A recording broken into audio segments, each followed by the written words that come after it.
legislasi DPR pada Kamis kemarin. Masa jabatan kepala desa diusulkan diperpanjang menjadi 9 tahun dan dapat dipilih untuk kedua kali. Badan Legislasi DPR mengusulkan perpanjangan masa jabatan kepala desa dari 6 tahun menjadi 9 tahun. Usulan ini dimasukkan dalam pembahasan revisi Undang-Undang Nomor 6 Tahun 2014 tentang desa. Selain usulan perpanjangan masa jabatan, DPR juga mengusulkan kenaikan dana desa sebesar 15% dari dana transfer daerah. Kemarin berdasarkan data, dana desa itu kira-kira totalnya kurang lebih sekitar 8,3% dari dana transfer daerah. Yang berjumlah kurang lebih sekitar 74 atau 75 triliun lah kira-kira dari 74 ribu sekian desa. Kalau kita tingkatkan menjadi 10 atau 10% kecil sekali. Ya kan, hampir cuma naiknya 1,7%. Ya. Kalau dia naik 15%, itu artinya kurang lebih ada kenaikan sekitar 100% ya, 100%. Artinya kita berharap ke depan desa dapat dana kurang lebih sekitar 2 miliaran. Nah itu pilihan-pilihannya. Ada yang mau usulkan 5 miliar, nah sumbernya dari mana dan lain-lain sebagainya silakan saja. Dari data yang diolah oleh Bank Kompas, penyelewengan dana desa tercatat dari tahun 2015 hingga 2021 sebanyak 729 orang ditetapkan sebagai tersangka dan tidak kurang dari 433,8 miliar dana desa yang dikorupsi. Dari data ICW terkait aktor atau jabatan pelaku yang terjerat kasus korupsi tahun 2022 yang ditangani oleh aparat penegak hukum, jabatan pelaku yang terjerat kasus korupsi terbanyak adalah pegawai pemerintah daerah sebanyak 365 orang, disusul pihak swasta sebanyak 319 orang, dan kepala desa menempati urutan ketiga sebanyak 174 orang. Jumlah total pelaku korupsi yang ditangani aparat penegak hukum sebanyak 1.396 orang sepanjang tahun 2022. Tidak diusulkan dalam program legislasi nasional, tapi revisi Undang-Undang Desa dibahas di DPR. Apakah ada kepentingan politik di balik revisi undang-undang itu yang dibahas menjelang pemilu? Kami akan membahas ini bersama Ahmad Baidowi, Wakil Ketua Badan Legislasi DPR dari fraksi P3. Bergabung juga peneliti Pusat Kajian Anti Korupsi UGM atau Pukat UGM, Zainur Rohman. Selamat malam, Bung Awi, Bung Zainur. Selamat malam, Mbak Cindy. Ya, baik. Bung Awi, kenapa ini tidak masuk prolegnas tahun ini tapi tetap dibahas oleh DPR? Apa alasannya? Jadi mekanisme pembahasan undang-undang di DPR itu ada dua. Satu yang normal itu mengacu kepada prolegnas. Itu biasanya tahunan ataupun revisi prolegnas prioritas tahunan. Yang kedua ada namanya kumulatif terbuka. Kumulatif terbuka itu yakni sebuah RUU yang bisa dibahas sewaktu-waktu. Karena beberapa hal, salah satunya karena dampak putusan MK, terus undang-undang tentang pembentukan daerah baru, terus undang-undang APBN, perjanjian internasional, itu semuanya masuk kumulatif terbuka yang tidak perlu masuk prolegnas. Nah, putusan MK kemarin di bulan Maret itu ada putusan MK terkait dengan gugatan undang-undang desa. Nah, itu menjadi pintu, karena ada putusan MK maka menjadi kumulatif terbuka yang bisa dibahas sewaktu-waktu. Itu diatur di Undang-Undang P3, pembentukan peraturan perundang-undangan. Apakah ada urgensinya? Dan juga yang menjadi sorotan adalah dengan dana desa, karena ada kenaikan dana desa yang mencapai 100% ini, Bung Awi. Jadi perintah putusan MK itu harus dilaksanakan. Yang kedua, terkait dengan kenaikan dana desa yang kami usulkan itu tidak mengubah postur anggaran dari transfer daerah. Yang kan dana transfer daerah itu ada 6 jenisnya. Pertama dana bagi hasil, yang kedua dana alokasi umum, yang ketiga dana alokasi khusus, yang keempat dana otonomi khusus, yang kelima dana keistimewaan, yang keenam dana desa. Nah, sebelumnya dari 5-6 komponen dana transfer daerah itu, dana desa alokasinya sekitar 7 atau 8%. Kalau kemudian dinaikkan menjadi 15%, itu tidak mengubah postur secara keseluruhan dana transfer daerah, paling mengurangi pos-pos yang lain. Misalkan dana alokasi umumnya bergeser, ataupun dana alokasi khususnya menjadi penugasan yang untuk desa. kita kan inginnya membangun ekonomi juga dari tingkat desa, tidak hanya Sampai harus ekonomi 100% itu ya, Bung Awi? Nah, ini Itu kan harus. usulan. Itu kan usulan. Oke. Nah, ini kan kita kan mengkaji. Yang terpenting tidak mengubah postur transfer Oke. daerah secara keseluruhan. Kalau Baik. hari ini misalkan kayak kemarin, dana desa juga bisa dialokasikan untuk BLT. Kan ada BLT dana desa. Nah, hal-hal seperti itu kan kita fleksibel. Makanya kemudian dengan alokasi 15% itu memang konsekuensinya dana desanya bertambah. Baik. Tetapi postur transfer daerahnya secara keseluruhan tidak berubah. Oke, Bung Zainur, apa catatan Anda soal revisi Undang-Undang Desa ini? Termasuk di dalamnya adalah kenaikan dana desa dari 1 miliar menjadi 2 miliar usulannya. Ya, memang setiap akhir masa jabatan itu adalah periode yang sangat kritis ya, termasuk juga tentu menjadi arena untuk kontestasi, menarik simpati dari masyarakat, termasuk juga dari aparat pemerintah desa. Saya melihat kalau soal dana desa, itu catatan pertama adalah selama ini problem pengawasan itu belum mendapatkan solusi yang begitu mantap dari pemerintah, sehingga kasus-kasus korupsi itu masih saja terus terjadi.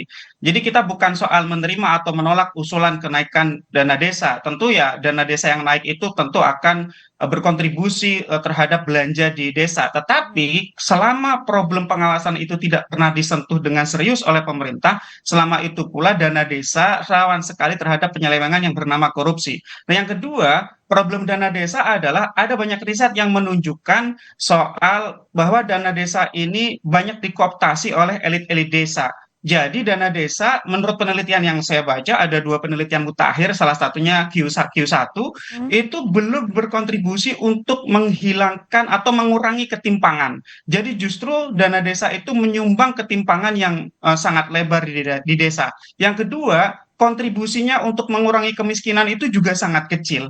Bukan berarti dana desa tidak bermanfaat ya, artinya adalah dana desa itu bermanfaat tetapi lebih banyak dimanfaatkan oleh elit-elit di desa. Nah. Jadi 2 problem ini sama sekali belum diadres, belum sama sekali diperhatikan oleh pemerintah termasuk oleh DPR. Soal korupsi dan soal di-capture oleh elit-elit sehingga yang termiskin di desa justru tidak banyak mendapatkan manfaat dari dana desa. Jadi menurut saya apakah yang menjadi landasan sosiologis ya, apakah yang menjadi landasan empiris dari DPR untuk kemudian mengajukan perubahan alokasi dana desa ini, bahkan kenaikannya bisa sampai 100%. Ini kita belum lihat. Bung Awi, silakan. Apakah ada landasan empiris, landasan sosiologis sehingga menaikkan dana desa sampai 100%? Jadi dalam menyusun undang-undang itu ada landasan filosofis, ada landasan yuridis, ada landasan sosiologis.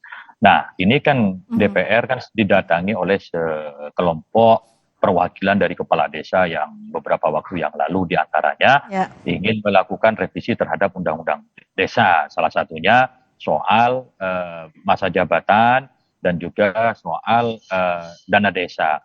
Problem di lapangan itu soal yang lain. Ini keberpihakan politik DPR untuk memberikan alokasi dana pembangunan untuk di tingkat grassroots yang langsung dirasakan oleh manfaatnya oleh masyarakat. Soal pelaksanaannya belum sesuai semuanya, tetapi kan bukan mayoritas. Mayoritas sudah sesuai. Ada sebagian tadi disebut ada 1.000 sekian orang kan begitu, tapi kan bukan dari 1.000 desa.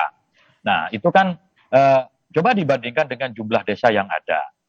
Seberapa persen sih yang menyimpang itu? Nah, yang menyimpang ini kita cari masalahnya apa? Kalau pengawasan itu tidak hanya DPR, tetapi juga ada faktor pembinaan dari pemerintah dan juga ada faktor pengawasan dari aparat penegak hukum. Saya potong sampai di situ, maaf, Bung Awi. Civil society juga punya peran untuk melakukan pengawasan, itu semuanya terbuka. Oke, baik. Bung Zainur, pengawasan tidak hanya di DPR tapi juga di banyak pihak. Anda setuju soal itu? Dan apa sebenarnya modus korupsi dari dana desa sehingga luput dari pengawasan? Ya, kalau modus banyak ya, mulai dari markup di dalam pengadaan barang dan jasa di desa, kemudian penyalahgunaan anggaran dan seterusnya. Dan saya ingin mengaitkan Mbak Cindy dengan yang Mbak Cindy sampaikan di awal. Korupsi atau lemahnya pengawasan ini menurut saya akan semakin menjadi-jadi ketika usulan masa jabatan kepala desa itu diperpanjang dari 6 tahun menjadi 9 tahun, Mbak Cindy. Kenapa? Karena hukum alamnya power itu tends to corrupt itu. Nah, kalau kekuasaannya itu absolut, maka korupsinya semakin absolut. Nah, kenapa sih di dunia ini ada yang namanya periodisasi jabatan, misalnya 5 tahun atau misalnya 4 tahun bahkan. Tujuannya untuk membatasi kekuasaan agar tidak menyeleweng. Kekuasaan yang lama tidak dikontrol itu akan semakin cenderung untuk menyeleweng. Yang kedua adalah agar ada sirkulasi kepemimpinan di desa. Nah, dengan masa jabatan dari 6 tahun diubah menjadi 9 tahun, itu kemudian akan semakin memperkuat kekuasaan kepala desa dan semakin melemahkan kontrol dari elit-elit di desa. Bahkan menurut saya itu juga lembaga-lembaga formil semacam BPD itu akan semakin kesulitan untuk melakukan kontrol secara efektif. Nah, jadi saya melihat kalau usulan-usulan dalam yang sekarang dibahas RUU ini disahkan begitu saja tanpa ada diskusi yang bermutu, ya meaningful participation, saya khawatir ya ini ke depan dana desanya ditambah semakin banyak, ya menurut saya itu sebenarnya bagus-bagus saja, tetapi pengawasannya tidak diperhatikan, masa jabatan kepala desa dari 6 tahun diubah jadi 9 tahun, itu nanti akan bisa ya membuat korupsi di desa itu menjadi semakin merebak.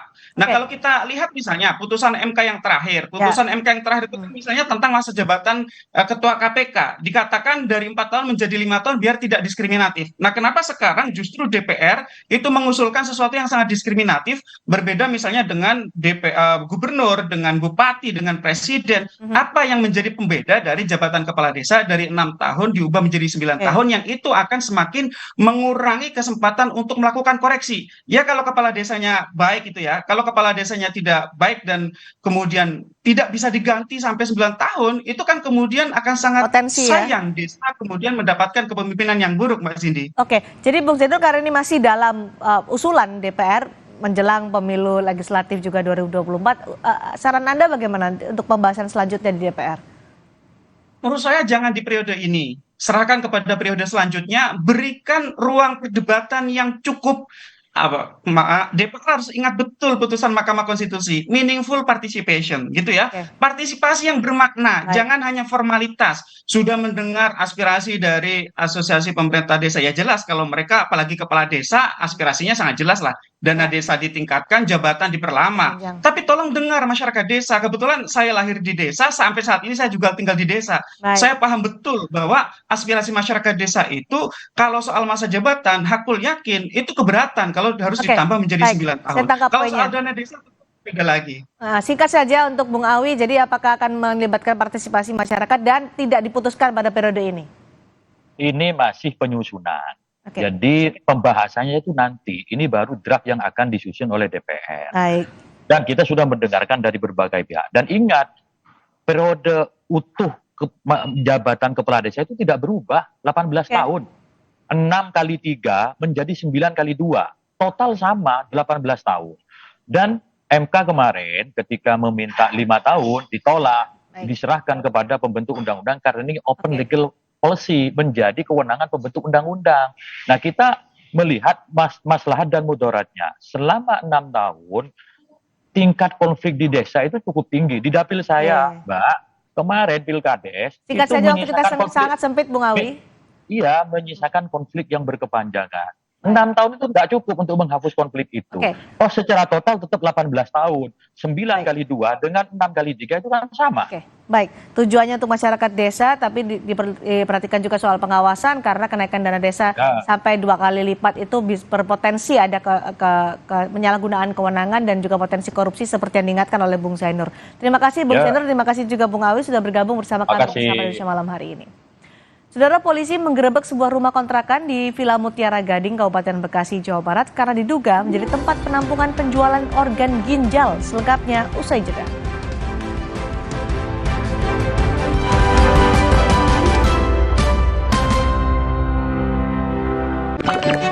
Nggak enak? Iya, kayak ada manis-manisnya. Le Mineral memang berbeda. Setiap tetesnya mengandung mineral esensial seimbang